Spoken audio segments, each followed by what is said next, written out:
যে মাঝে মাঝে চোখটা বন্ধ করে কিছুক্ষণ মৃত্যুর কথা স্মরণ করা, মৌতের কথা স্মরণ করা, যে একদিন এই ব্যস্ততম এই জিন্দিগি আমার স্তব্ধ হয়ে যাবে।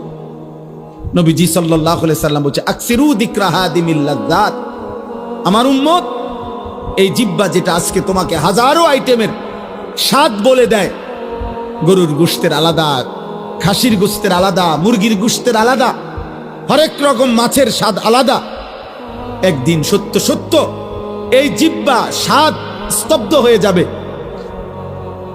তোমার চোখের পলক, হাতের স্পন্দন, হৃদয়ের স্পন্দন সব ঠান্ডা হয়ে যাবে, স্তব্ধ হয়ে যাবে।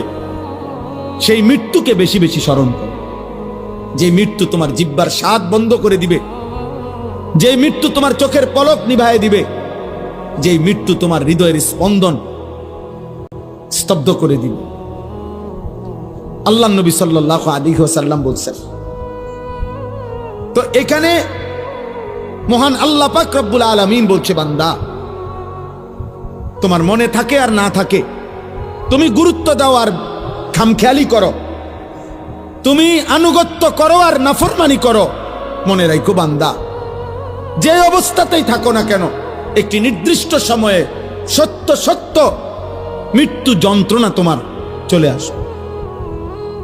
প্রত্যেক মানুষ মনে রাখতে হবে, এক নাম্বার তো আমরা মৃত্যুবরণ করব, দুই নাম্বার হলো মৃত্যুর পূর্ব মুহূর্তে, মৃত্যুর পূর্বক্ষণে ইমানদার হোক আর নাফরমান হোক, নবী হোক আর রাসূল হোক, আর শ্রেষ্ঠ কাফের হোক, মুশরিক হোক,